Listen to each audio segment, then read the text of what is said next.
السلام علیکم ورحمۃ اللہ وبرکاتہ۔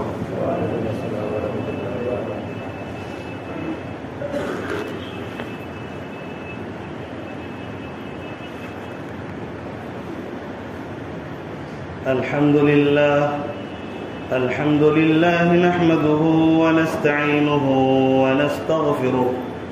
ونستغفره ونؤمن به ونتوكل عليه ونعوذ بالله من شرور أنفسنا ومن سيئات أعمالنا من يهده الله فلا مضل له ومن يضلله فلا هادي له ونشهد أن لا إله إلا الله وحده لا شريك له ونشهد أن سيدنا ومولانا محمدا عبده ورسوله اللهم صل على سيدنا محمد وبارك وسلم أما بعد فأعوذ بالله من الشيطان الرجيم بسم الله الرحمن الرحيم إنما يعمر مساجد الله من آمن بالله واليوم الآخر صدق الله العظيم وقال النبي صلى الله عليه وسلم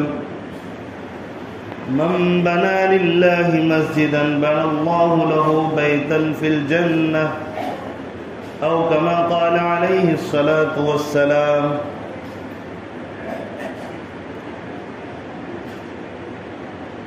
میرے واجب احترام بزرگوں اور بھائی اور اسلام کے غیور فرزندوں، اللہ تبارک و تعالیٰ نے ہمیں جان عطا فرمائی، بے جان چیزوں میں پیدا نہیں کیا، یہ بھی اللہ تعالیٰ کا احسان ہے۔ جاندار مخلوقات میں بھی افضل اللہ تعالیٰ نے بنایا۔ انسان کو اپنی اپنی ضرورتیں ہیں، اپنے اپنے تقاضے ہیں، اس کی وجہ سے انسان کو مالی ضرورت پڑتی ہے۔ میرا جو موضوع چل رہا تھا سیرت النبی صلی اللہ علیہ وسلم، اس موضوع سے تھوڑا سا ہٹ کر آج مجھے مال کے کمانے اور خرچ کرنے پر بات کرنی ہے۔ انشاءاللہ آئندہ جمعے سے پھر اسی موضوع پر آ جائیں گے۔ اللہ تعالیٰ نے ہمیں طاقتیں عطا کی ہیں، تو اللہ تبارک و تعالیٰ نے ہمیں طاقتیں جو دی ہیں جس سے ہم مال کماتے ہیں۔ ہمارے سامنے دو قسم کے لوگ ہیں جو حلال طریقے سے مال کماتے ہیں، ایک قسم تو ایسے لوگوں کی ہے، دوسری قسم ان لوگوں کی ہے جو حرام طریقے سے مال کماتے ہیں۔ یہ بات کوئی شخص نہ بھولے کہ جو اللہ تعالیٰ نے نعمتیں دی ہے اس کے بارے میں پوچھ نہیں ہوگی، بلکہ پوچھ ہوگی، اس کو ہمیشہ ذہن میں رکھنا چاہیے۔ اور اللہ تعالیٰ نے تاکید سے فرمایا ہے، اور نبی پاک علیہ الصلوۃ والسلام نے باقاعدہ توجہ دلائی ہے۔ صرف یہ نہیں پوچھا جائے گا کہ مال تم نے کہاں خرچ کیا، بلکہ یہ بھی پوچھا جائے گا کہ تم نے کہاں سے کمایا تھا۔ اور ہمیشہ اللہ تبارک و تعالیٰ نے اور نبی نے جو اللہ کے راستے میں مال خرچ کرتے ہیں اس کی فضیلت بیان کی ہے، اور اس کی عزت کے بارے میں اللہ تعالیٰ نے بات کی ہے، ان کے مقام کی بلندی کے بارے میں اللہ نے بات کی ہے، کیونکہ انسان کو دو چیزوں سے بڑی محبت ہوتی ہے، ایک جان سے اور ایک مال سے۔ سب سے زیادہ جان سے محبت ہے۔ اگر کوئی بندہ اللہ کے لیے جان پیش کرتا ہے، اپنی جان کو اللہ کی عبادت میں لگاتا ہے، گناہوں سے بچنے میں لگاتا ہے، تو یہ بندہ بہت ہی زیادہ قربانی دینے والا شمار ہو جاتا ہے۔ کہ جسم کے اعضاء کو اللہ کے حکم کے مطابق ڈھالا، اللہ تبارک و تعالیٰ کی نافرمانی سے بچائے رکھا۔ اور دوسری چیز اللہ تعالیٰ نے مال عطا فرمائی ہے۔ مال بڑی نعمت ہے، انسانی ضروریات ہے، انسانی ضروریات اس سے وابستہ ہے۔ انسان کے دل میں مال کی محبت اللہ تعالیٰ نے ڈالی ہے، سونے چاندی کے، مال و دولت کے، ہیرے جواہرات کے، لیکن مال بھی آزمائش ہے، جان بھی آزمائش ہے اور مال بھی آزمائش ہے۔ اسی لیے اللہ نے قرآن مقدس میں فرمایا لَتُبْلَوُنَّ فِي أَمْوَالِكُمْ وَأَنفُسِكُمْ، اے میرے بندو تم جو یہ سوچ رہے ہو کہ تم جا رہے ہو دنیا میں، تم سے کوئی کسی چیز کے بارے میں سوال نہیں ہوگا، تمہیں آزمایا نہیں جائے گا، تو اس غلط خیال سے نکل جاؤ۔ میں قرآن میں کہتا ہوں اس کو پڑھو اور سمجھو، تمہیں ضرور بھی ضرور مال اور جان کی آزمائش میں ڈالا جائے گا۔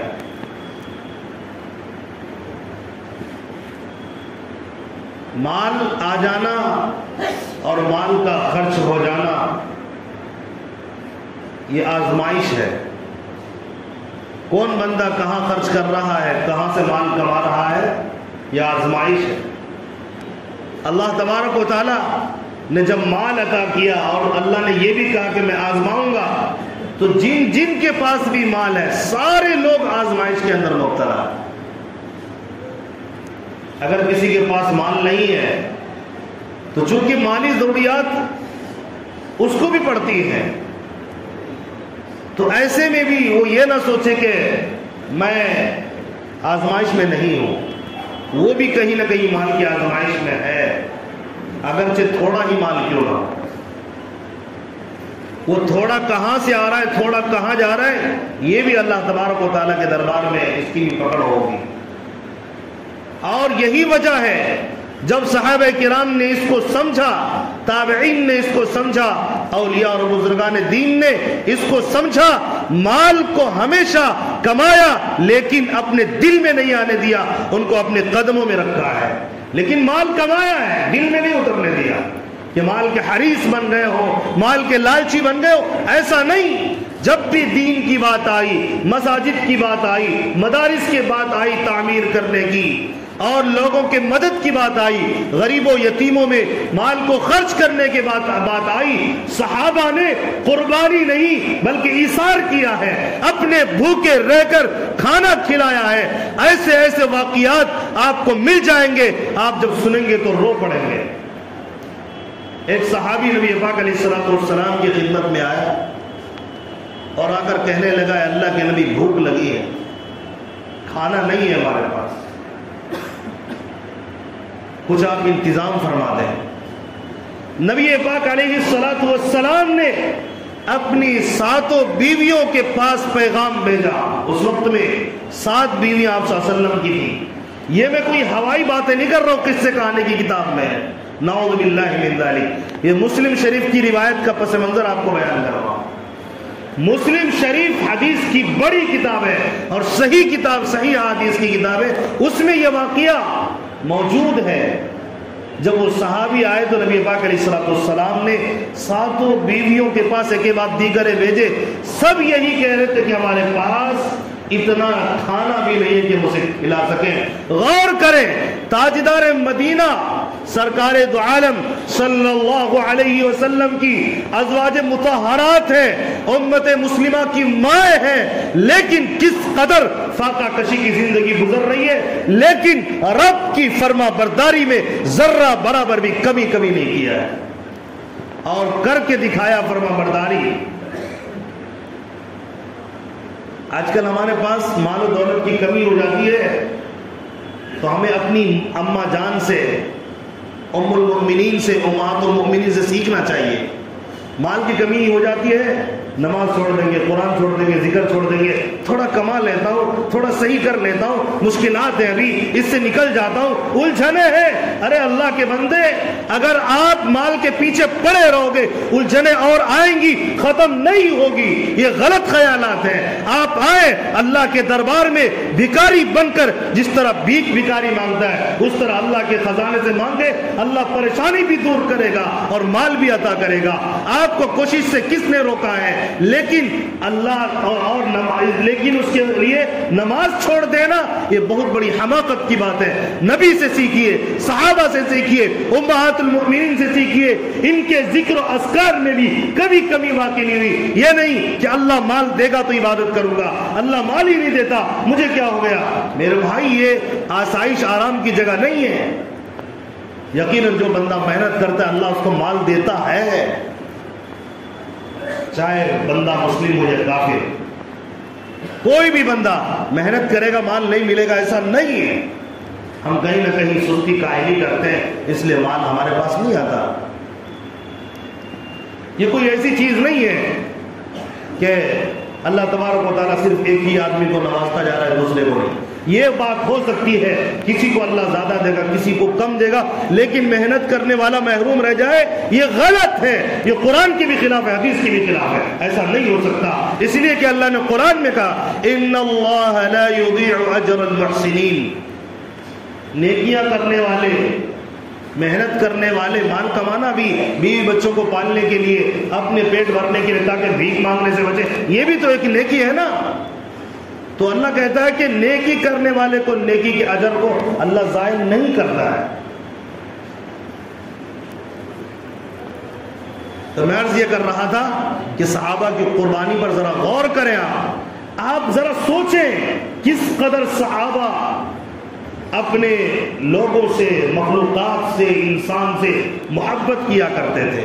جب ساتوں بیویوں کی طرف سے جواب آ گیا کہ ہمارے یہاں کھانا اتنا نہیں کہ انہیں کھلایا ہے، ایک صحابی، کچھ صحابہ کرام کو نبی صلی اللہ علیہ وسلم نے کہا کہ یہ بندہ آیا ہوا ہے، اگر کسی کے پاس کھانا ہو تو کھلاؤ۔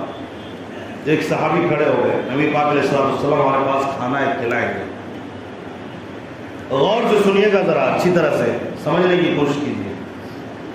وہ صحابی اس مہمان کو لے کر گئے اور بیوی سے پوچھا کہ کھانا ہے، تو انہوں نے کہا کہ کھانا اتنا ہے کہ بس تھوڑا بہت ہے جو بچے کھا لیں اور ختم ہو جائے، بس اس قدر ہے۔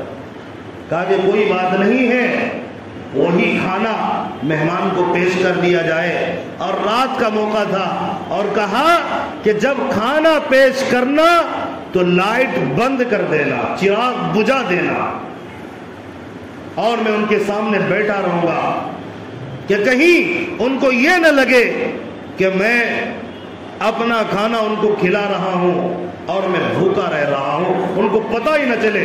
جیسے کھانے بیٹھیں گے تم چراغ بند کر دینا۔ وہ صحابی اندر آئے، دسترخوان بچھایا گیا، اور جیسے کھانا شروع کیا تو لائٹ بند کر دی گئی۔ ان کے بچے بھوک سے تڑپ رہے ہیں، رو رہے ہیں، ان کی ماں بڑی محنت و مشقت کے ساتھ بچے کو سلا دیتی ہے اسی بھوک پیاس کے عالم میں، اور اس مہمان کی اتنی قدر کرتے ہیں، ان کو اس قدر بھی تکلیف نہیں ہونے دیتے کہ ان کو یہ احساس ہو جائے کہ میرے پاس کھانا اتنا ہی موجود تھا، بچوں کے لیے تھا، اس کو بھی کھلا دو۔ ایسا انہوں نے نہیں کیا، بلکہ وہ کھانا ان کے سامنے پیش کر دیا جاتا ہے، وہ کھا لیتے ہیں اور فارغ ہو جاتے ہیں۔ ان کو احساس تک نہیں ہوتا کہ جس صحابی کے ساتھ میں آیا انہوں نے کھایا کہ نہیں کھایا۔ تو یہ قربانی تھی۔ نبی پاک علیہ الصلوۃ والسلام کے پاس وہ صحابی آئے اور آ کر اپنا واقعہ بیان کیا کہ اس طرح کا معاملہ ہو۔ اللہ تبارک و تعالیٰ نے ان کی قربانی کو دیکھ کر قرآن مقدس میں ان کے لیے آیت کا نزول کر دیا ہے۔ وَيُؤْثِرُونَ عَلَىٰ أَنفُسِهِمْ وَلَوْ كَانَ بِهِمْ خَصَاصَةٌ، صحابہ وہ ہے کہ اپنے اوپر ایثار کر کے اور دوسروں کو ترجیح دیتے ہیں اور اپنا مال وہاں لگاتے ہیں، کیونکہ قرآن مقدس کی آیات ان کے سامنے تھی اور یہ جانتے تھے مر کر رب کے پاس ہی جانا ہے، ہمارے پاس کیا تیاری ہو سکتی ہے؟ اللہ کے حکم سے جو کچھ کر سکتا ہوں نیکیاں کر لو، یہی وہ جگہ ہے نیکی کرنے کی، یہاں کے بعد نہ کوئی جگہ ہے، یہاں سے پہلے بھی نیکی کرنے کی جگہ نہیں تھی۔ جب ہم ماں کے پیٹ میں تھے تب بھی مجبور تھے، نیکی نہیں کر سکتے تھے، جب قبر میں چلے جائیں گے تب بھی مجبور ہو جائیں گے، نیکی نہیں کر سکیں گے۔ یہ موقع ہے کہ اپنے مال کا صحیح استعمال کریں۔ لوگوں کا تعاون ہو یا مسجد کا تعاون ہو یا مدارس کا تعاون ہو، دل کھول کر کریں۔ میں یہ نہیں کہتا کہ آپ نہیں کرتے، لیکن یہ بات بھی آپ کو ماننی پڑے گی، یہ سچ ہے ہم شیطان کا بھائی بن کر فضول خرچی زیادہ کرتے ہیں، اور جہاں خرچ کرنا چاہیے وہاں کم خرچ کرتے ہیں۔ جہاں فضول خرچ کرنے کی بات آتی ہے، دکھاوے کی بات آتی ہے، وہاں پیسوں پر پیسے، پیسے پر پیسے پانی کی طرف بہا دیا جاتا ہے، اس کے لیے اکٹھا کیا جاتا ہے، قرض لے لے کر دکھاوا کیا جاتا ہے۔ لیکن جب مسجد کی بات آتی ہے، قرض میں لے سکتا ہوں مسجد کے لیے، کیا حرام ہے کہ ناجائز ہے؟ مولوی صاحب ذرا فتویٰ بتائیے۔ جب آپ فضول خرچی کر رہے تھے، حرام کام کر رہے تھے، اس وقت میں تو یاد نہیں آیا کہ فتویٰ پوچھ لو قرض لینا کیسا ہے۔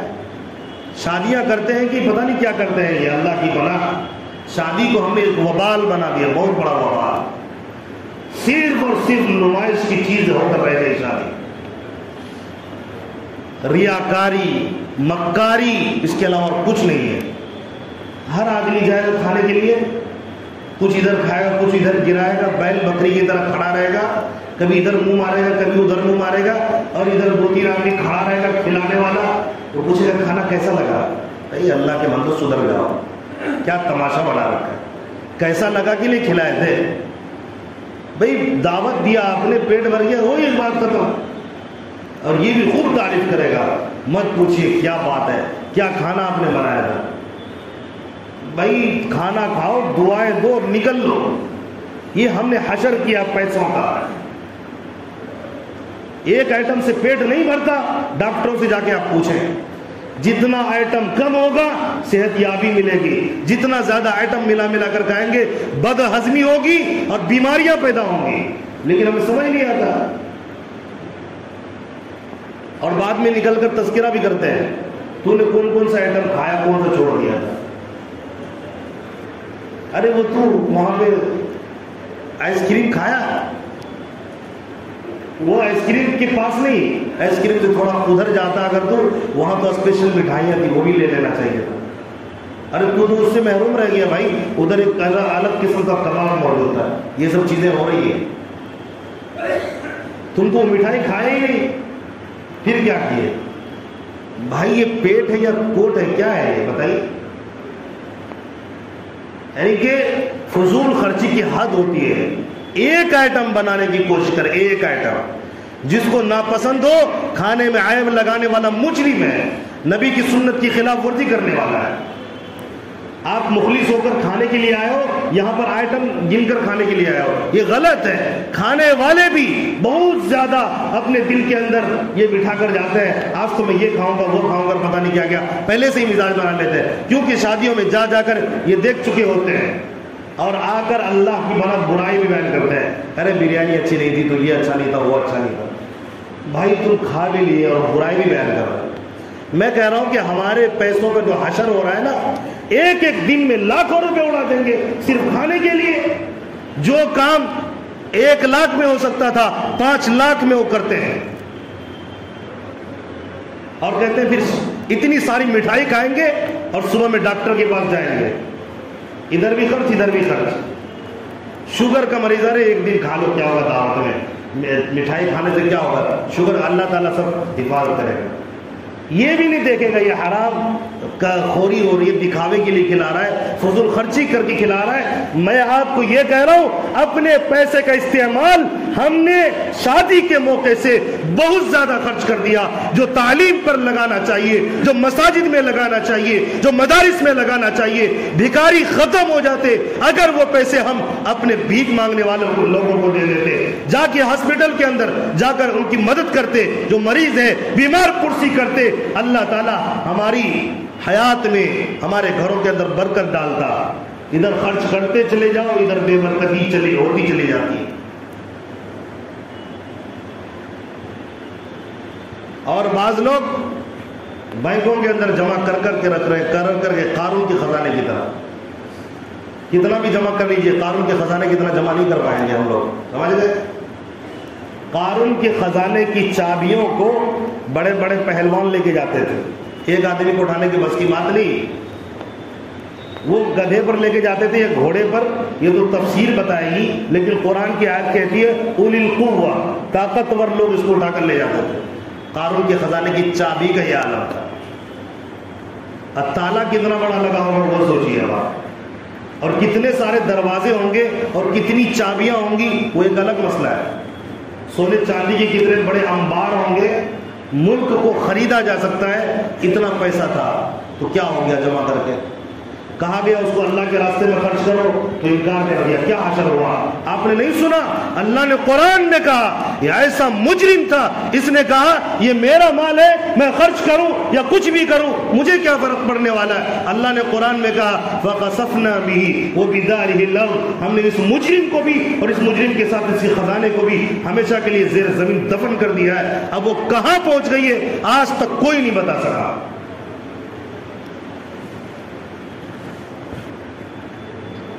اس کا مدد کرنے والا بھی کوئی نہیں ملا، اس لیے چھوڑ کر تو مرنا ہی پڑے گا۔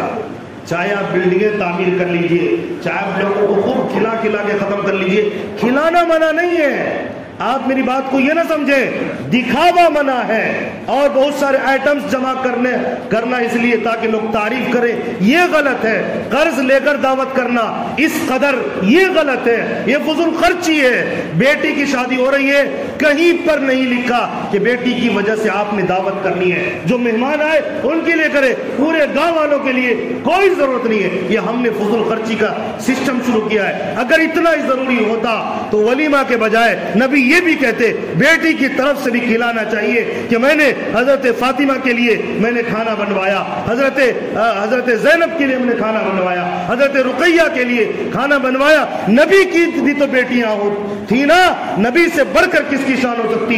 نبی اگر چاہتے اللہ کی قسم وہ دعا کرتے اللہ جنت سے کھانا اتار دیتا، لیکن نبی نے ایسا کچھ بھی نہیں کیا ہے۔ آپ غور تو کریں۔ اور جہیز میں جو مال دیا جاتا ہے، میں بار بار اپنے ساتھیوں سے کہتا ہوں اللہ کے لیے اس سے باز آ جائے۔ آپ ایسے مجرموں کو آپ ان سے شادی کرنا بند کر دیں، نہ دیں، ان کو کہیں آپ بھکاری ہو، آپ میری بیٹی کے لائق نہیں ہو، آپ اپنا کام کریں، چلیں چھٹی کریں۔ ہم نے یہ رویہ اختیار کچھ دن کر کے دیکھیں فضا کیسے بدلتی ہے، لیکن ہم چاہتے ہی میری بیٹی کا کیا ہوگا، کہ آپ کیا ہوگا بیٹی کا؟ آپ تو بھکاری کو دے رہے ہو، ہوگا کیا؟ جو بھیک مانگنے والا اسی کو آپ دے رہے ہو اور کہہ رہے ہو کہ کیا ہوگا، ادھر وہاں نہیں کریں گے، وہ تو یہ کما رہا ہے، اتنا کماتا ہے، اتنا کماتا ہے۔ بھائی کمانے کے اوپر اس کو کمائی پر اگر اعتماد ہوتا تو تم سے بھیک کیوں مانگتا؟ اگر اس کو گاڑی خریدنے کی طاقت ہوگی تو آپ سے گاڑی کیوں مانگتا؟ ایک بندے کے پاس سائیکل نہیں ہے، اس سے بھی گاڑی مانگ رہا ہے، یہ حالت ہے۔ تو لب لباب خلاصہ یہ ہے، صحابہ کرام نے جس قدر خرچ کیا ہے، جہاں جہاں بھی خرچ کیا، اس میں مسجد کی تعمیر میں بھی خرچ کیا۔ حضرت عثمان غنی رضی اللہ تعالیٰ نے زبردست طریقے سے داماد رسول نے مسجد کی تجدید کی، مسجد نبوی کی تعمیر کی دوبارہ، اور بہترین مضبوط قسم کا اور سنہرے طریقے پر اس کو تعمیر کی۔ بعض صحابہ کو اعتراض ہوا کہ نبی کے دور میں تو یہ سب نہیں ہوا تھا، آپ نے یہ کیوں کیا؟ اسی حیث پر رہنے دینا چاہیے تھا۔ انہوں نے فرمایا میں نے نبی سے سنا ہے کہ جو شخص مسجد کو بناتا ہے چاہے تھوڑا حصہ ہی کیوں نہ لگا ہو، اللہ تعالیٰ اس کے لیے جنت میں گھر بنائے گا۔ اس لیے میں یہ کام کر رہا ہوں، اگر میں یہ بنا رہا ہوں تو یہ بھی نبی پاک علیہ الصلوۃ والسلام نے اس کی فضیلت بتائی ہے۔ اس لیے یہاں وہاں کے بجائے اگر آپ کو مسجد میں موقع مل رہا ہے وہاں خرچ کریں، مدارس سے موقع مل رہا ہے وہاں خرچ کریں۔ تو میرے دوستوں بزرگوں، جیسا کہ میں نے اعلان کیا تھا کہ اس مسجد کے چندے کا اعلان ہوگا، وقت کافی ہوتا چلا جا رہا ہے، آپ نے پوری بات سمجھ لی ہوگی۔ ابھی آپ کے سامنے چٹائی بچھی ہوئی ہے، اس مسجد میں سنگ مرمر جو بھی بہترین پتھر ہوتا ہے وہ یہاں پر ڈالا جائے گا تاکہ مضبوطی بھی رہے اور آدمی کو نماز پڑھنے میں سکون بھی حاصل ہو، گرمی کے موسم میں ٹھنڈا بھی رہے اور آدمی سکون سے عبادت کر سکے۔ کیونکہ آدمی کے اندر برداشت کرنے کی قوت ہر جگہ ہو جاتی ہے، لیکن عبادت میں مشکل پیش آ جاتی ہے کہ بغیر اے سی کی نماز پڑھنا مشکل ہو جاتا ہے۔ 6 رکعت کی جگہ 4 رکعت پڑھ کے نکل لیں گے۔ اسی لیے یہ کوشش ہو رہی ہے کہ اس کو اچھے سے تعمیر کیا جائے. تو انشاءاللہ آپ لوگ ساتھ دیں گے نا؟ تو میں عرض کر دوں، ایک مصلی کی قیمت میں نے گزشتہ جمعہ آپ کے سامنے رکھا تھا، لیکن وہ قیمت میں نے کم بتا دیا تھا، مجھے صحیح سے اس کا علم نہیں تھا. میں نے پہلی مرتبہ کسی سے سنا تو میں نے آپ کے سامنے رکھ دیا، لیکن مشورے میں بات آنے کے بعد جب حساب لگایا گیا تو ایک مصلی کی قیمت 3500 روپے ہے. جس کو جس قدر ہو سکتی ہے، میں تو کہتا ہوں ابھی جو یہ مجمع ہے، اگر سب ارادہ کر لیں کہ مجھ سے جتنا ہو سکے زیادہ سے زیادہ میں تعاون کروں، اسی مجلس میں جتنے بھی صفوف لگتے ہیں، 400-500 کے قریب صفوف ہیں، یہ 400-500 کے قریب لوگ کھڑے ہوتے، اتنے مصلی ہیں، اگر چاہ لے تو اسی مجمع میں اسی وقت اس کی قیمت ادا ہو جائے. کوئی بڑی بات نہیں ہے، لیکن بات ہے چاہنے کی. ہم نے کہاں کہاں لٹایا وہ غور کریں. اور آج اللہ کے گھر کی باری آئی ہے، ہم کنجوسی سے کام لیں گے یا بخل سے کام لیں گے، وہ ہمارے ذمہ ہے. تو سب سے پہلے آپ حضرات ارادہ کریں، زیادہ سے زیادہ تعاون کریں گے انشاءاللہ. تو ابھی نام